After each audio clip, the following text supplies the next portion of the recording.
Hello students, कैसे हैं आप सभी।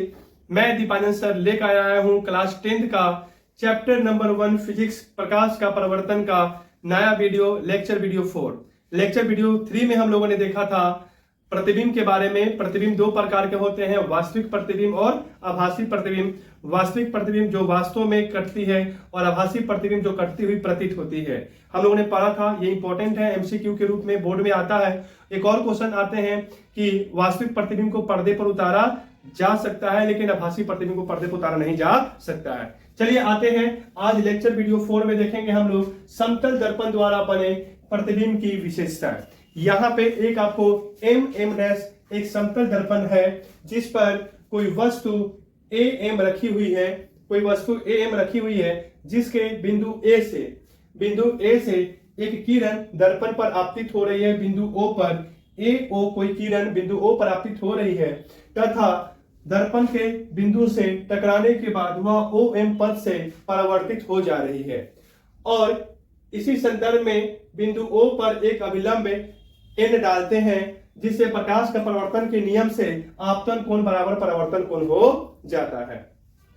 अब क्या करते हैं कि ओ बी जो परावर्तित किरण है उसे पीछे की ओर खींचते हैं, पीछे की ओर खींचते, दर्पण के पीछे की ओर खींचते हैं तथा एम और ओ बी पथ को मिलाते हैं तो बिंदु ए डैश प्राप्त होता है। और हम लोग यहां से देखते हैं कि जितना आपका ए एम की दूरी है उतना ही आपका एम ए डैश की दूरी है। अर्थात हम लोग कह सकते हैं कि समतल दर्पण में बना प्रतिबिंब वस्तु के दूरी के बराबर होता है। ठीक है, तो यहां से कुछ पॉइंट है जो एग्जाम में आता है, हमें लिखना होता है। तो आप लिख सकते हैं पहला पॉइंट कि प्रतिबिंब दर्पण के पीछे बनता है। आप देख रहे होंगे प्रतिबिंब किधर बन रहा है, दर्पण के पीछे बन रहा है। तो आप लिख सकते हैं नंबर 1 पॉइंट में कि प्रतिबिंब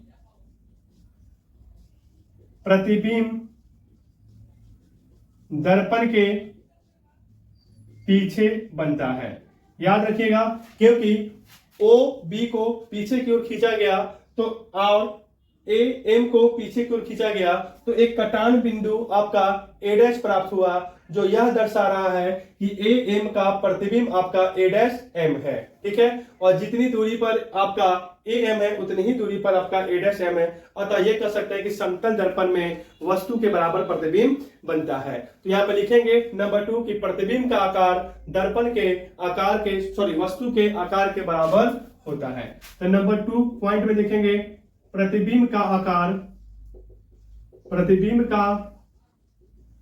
आकार वस्तु के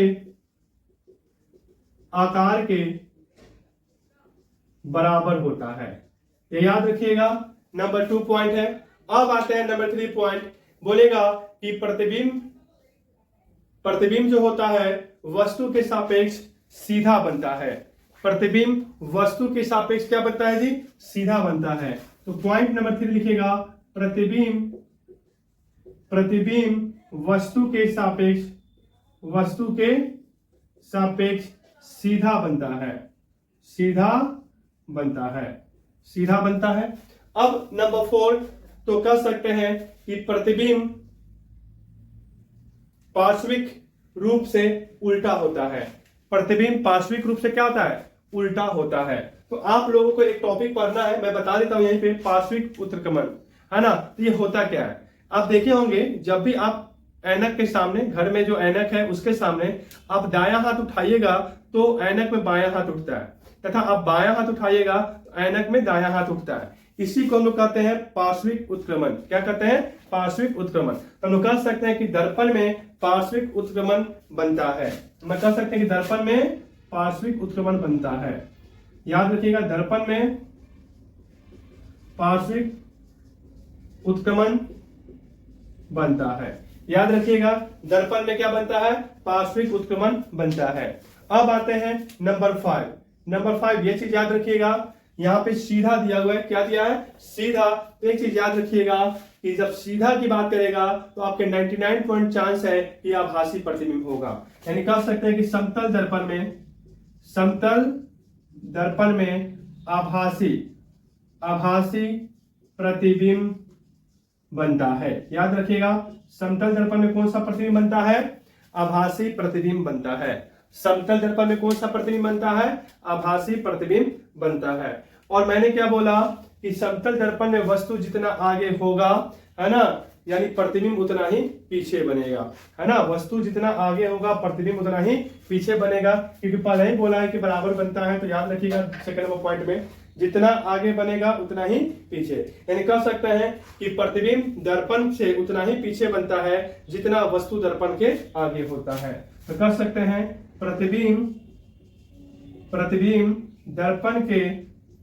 दर्पण के उतना ही पीछे बनता है जितना वस्तु दर्पण के आगे होता है ना। ये 6 पॉइंट याद रखिएगा। आता है आपको क्वेश्चंस कि समतल दर्पण में बने प्रतिबिंब की व्याख्या करें। तो 6 पॉइंट याद रखिएगा कि प्रतिबिंब दर्पण के किधर बनता है जी? पीछे बनता है। याद रखिएगा प्रतिबिंब का आकार वस्तु के आकार के क्या होता है? तो बराबर होता है। प्रतिबिंब वस्तु के सापेक्ष कैसा बनता है? तो सीधा बनता है। दर्पण में प्रतिबिंब कैसा बनता है? पार्श्विक बनता है, अर्थात दायां का बायां और बायां का दायां बनता है। 5वें नंबर में समतल दर्पण में कैसा प्रतिबिंब? तो आभासी प्रतिबिंब बनता है। और 6ठे नंबर में याद रखिएगा जितना प्रतिबिंब दर्पण के पीछे होगा उतना ही वस्तु दर्पण के आगे होगा। ये 6 पॉइंट आप लोग को याद रखनी है, ठीक है। अब मैंने जो बोला एक टॉपिक जो आपने समतल दर्पण में देखा, वह देखा था पार्श्विक उत्क्रमण। तो इसके बारे में भी परिभाषा लिख लिया जाए, ठीक है। अब पार्श्विक उत्क्रमण क्या है? तो बोल सकते हैं कि बिंब के बाईं ओर का भाग, बिंब मतलब वस्तु, ठीक है। कह सकते हैं बिंब के बाईं ओर का भाग दर्पण में दायां तथा बिंब के दाईं ओर का भाग दर्पण में बायां। दिखाने की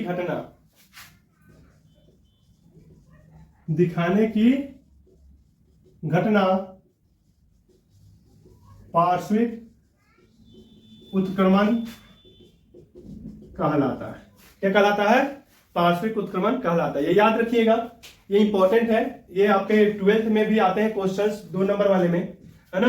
अब यहां से देखिए क्वेश्चन ये क्यों आता है, आखिर ये इंपॉर्टेंट क्यों है?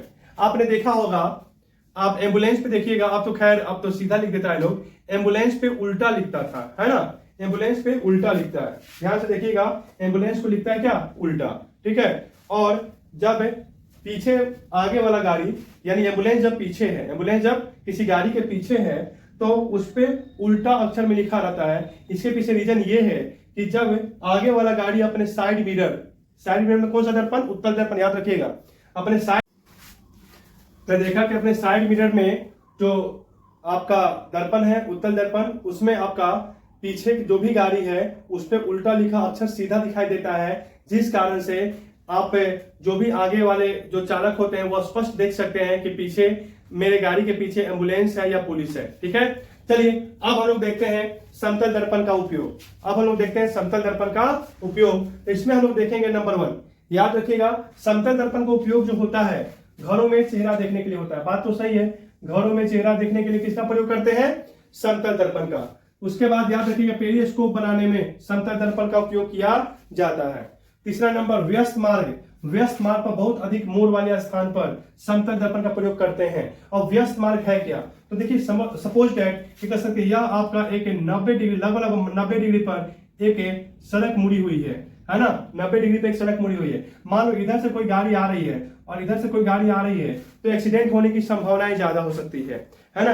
एक्सीडेंट होने की संभावनाएं ज्यादा हो सकती है, क्योंकि इसे इधर की गाड़ी स्पष्ट नहीं देखेगी और इस चालक को इधर की गाड़ी स्पष्ट नहीं देखेगी। तो यहाँ पर क्या किया जाता है, ऐसे मार्ग पर इसके किनारे एक समतल दर्पण या एक दर्पण लगा दिया जाता है जो समतल दर्पण होता है। अब क्या होता है कि जब इधर से गाड़ी आती है तो इसका प्रतिबिंब यहाँ बनता है, तो ये चालक देख लेता है कि इधर से कोई गाड़ी आ रही है। सेम इसी प्रकार इसका प्रतिबिंब इस दर्पण पड़ता है तो इधर का चालक देख लेता है कि कह सकते हैं कोई गाड़ी आ रही है और सावधानी पूर्वक वह उस मुड़ाव पर मुड़कर आगे बढ़ता है। अब याद रखिएगा नंबर 4 में कि सेलूलो में जो सिर के पीछे के जो भाग होते हैं उसको देखने के लिए समतल दर्पण का प्रयोग करते हैं। पूछिएगा जब पीछे के भाग को देखने के लिए समतल दर्पण का प्रयोग करते हैं तो आगे के भाग को देखने के लिए किस दर्पण का? तो याद रखिएगा क्वेश्चन ये भी आता है कि सेलूलो में किस दर्पण का प्रयोग करते हैं। तो सेलूलो में किस दर्पण का प्रयोग करते हैं, इस टाइप का क्वेश्चन आएगा तो हमेशा मानिएगा अवतल दर्पण, क्योंकि प्राथमिकता अवतल दर्पण की होगी। क्योंकि आप सैलून में बैठिएगा तो शीशा के सामने बैठिएगा ना, तो शीशा के सामने बैठिएगा तो आपके चेहरे के सामने जो शीशा होता है, जो मिरर होता है, वह होता है अवतल दर्पण। वह कौन होता है? अवतल दर्पण। और अवतल दर्पण की खासियत यह है कि वो चेहरा को थोड़ा सा जूम कर देता है, बड़ा बना देता है, चेहरा को थोड़ा सा बड़ा बना देता है, जिस कारण से आपके छोटे छोटे दाढ़ी के बाल वगैरह जो है आसानी से दिख सके। इस कारण से चेहरे के सामने आपका जो दर्पण होता है वह होता है अवतल दर्पण, और चेहरे के पीछे अर्थात सिर के भाग को देखने के लिए जो दर्पण लगाया जाता है वह आपका होता है समतल दर्पण। उसके बाद है, याद रखिएगा प्रदर्शनी घरों में भी आपका समतल दर्पण का प्रयोग किया जाता है। यहां तक क्लासेस किसी को समझ में आई? कोई डाउट? सबको समझ आ रही है? किसी को कोई दिक्कत नहीं ना, कोई परेशानी नहीं ना? जो भी परेशानी हो आप कमेंट बॉक्स में कमेंट कर सकते हैं, ठीक है। तो चलिए आगे टॉपिक हम लोग देखेंगे। चलिए बढ़ते हैं नेक्स्ट टॉपिक की ओर। अब हम लोग को देखना है गोलीय दर्पण। क्या देखना है? गोलीय दर्पण। नेक्स्ट टॉपिक है आपका गोलीय दर्पण, ठीक है। नेक्स्ट टॉपिक क्या है? गोलीय दर्पण। तो क्या है गोलीय दर्पण? तो कह सकते हैं कि गोलीय दर्पण एक ऐसा दर्पण है जिसकी परावर्तक सतह किसी खोखले गोले का भाग होता है। यानी गोलीय दर्पण जो है ना, नाम ही है गोलीय, यानी मान लीजिए कोई गोल दर्पण है, कोई क्या है, कोई गोलीय दर्पण, कोई गोला है, वह दर्पण है। मान लीजिए इसके एक तरफ मान लीजिए अंदर की ओर रंग रहे हैं और एक तरफ मान लीजिए बाहर की ओर रंग रहे हैं। इस तरह के ये आपके जो है गोलीय दर्पण तैयार होंगे। दर्पण के बारे में हम लोगों ने क्या देखा कि गोलीय दर्पण एक खोखले गोले का क्या होता है? भाग होता है। तो याद रखिएगा, अगर गोलीय दर्पण की परिभाषा आएगी तो लिखिएगा कि गोलीय दर्पण उस दर्पण को कहते हैं जिसका परावर्तक सतह किसी खोखले गोले का भाग होता है। लिखेंगे गोलीय दर्पण, गोलीय दर्पण उस दर्पण को कहते हैं, उस दर्पण को कहते हैं जिसका परावर्तक सतह एक खोखले गोले का भाग होता है। एक खोखले गोले का क्या होता है? भाग होता है। अब देखिए इसमें आपको एक चीज दिखाई दे रहा होगा, एक अंदर की ओर रंगा हुआ कलर किया हुआ, एक बाहर की ओर कलर किया हुआ।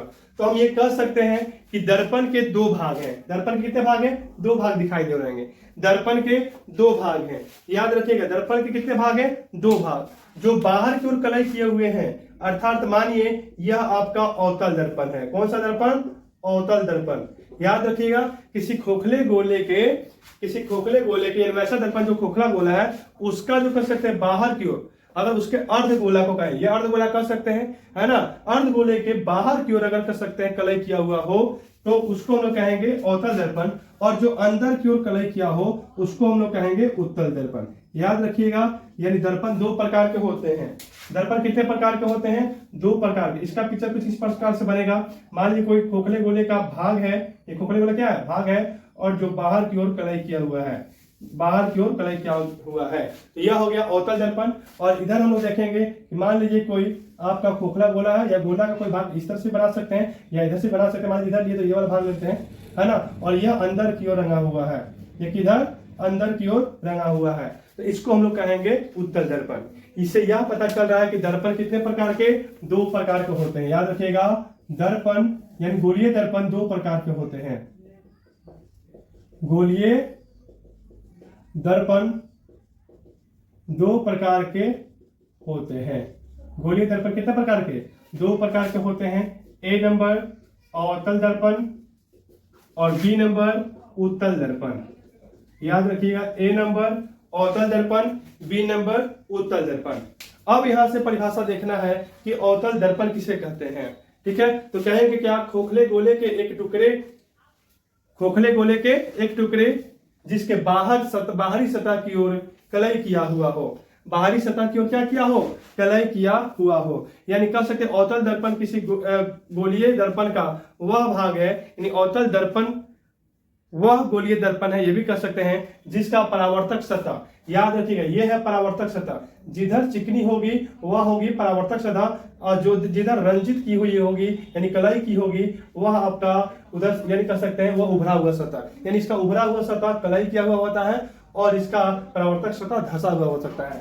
तो कह सकते हैं कि अवतल दर्पण गोलीय दर्पण का वह भाग है जिसका परावर्तक सतह मतलब किरण आकर इसी पर टकराएगी, किरण आकर जिस पर टकरा के वापस लौटेगी वह सतह परावर्तक सतह। तो कह सकते हैं कि अवतल दर्पण गोलीय दर्पण का वह भाग है जिसका परावर्तक सतह धंसा हुआ होता है, जिसका परावर्तक सतह क्या होता है, धंसा हुआ होता है, या ऊपरी सतह पर कलई किया हुआ होता है, ये भी कह सकते हैं ऊपरी सतह पर कलई किया हुआ होता है, यानी रंगा हुआ होता है। सेम इसी प्रकार अगर उत्तल दर्पण की परिभाषा आएगी तो लिखिएगा कि उत्तल दर्पण गोलीय दर्पण का वह भाग है जिसका परावर्तक सतह उभरा होता है, जिसका देखिए परावर्तक सतह इसका क्या उभरा, यानी प्रकाश इधर से आएगी परावर्तित होगी, है ना, जिसका परावर्तक सतह क्या होता है, उभरा होता है या उभरा हुआ होता है, यानी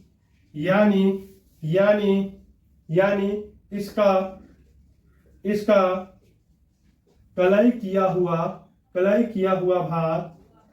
हुआ भाग धंसा होता है। आप यहां से देखें दर्पण में गोलीय दर्पण दो प्रकार के होते हैं, अवतल दर्पण और उत्तल दर्पण। अब इससे रिलेटेड इसमें बिंदु है, ध्रुव पढ़ना है, वक्ता केंद्र पढ़ना है, वक्ता त्रिज्या पढ़ना है, फोकस पढ़ना है, द्वारक पढ़ना है, ठीक है, ये सब चीजें पढ़ना है जो अगले वीडियो लेक्चर नंबर 5 में हम लोग पढ़ेंगे, ठीक है। तो इतना के लिए आप लोग घर पे रिवीजन कीजिए और कर सकते हैं पढ़िए, और ये वीडियो अच्छी लगी हो तो इसको शेयर कीजिए, इस चैनल को सब्सक्राइब कीजिए और अपने मित्रों में शेयर कीजिए, ठीक है। धन्यवाद और लाइक जरूर कीजिएगा। Okay, thanks.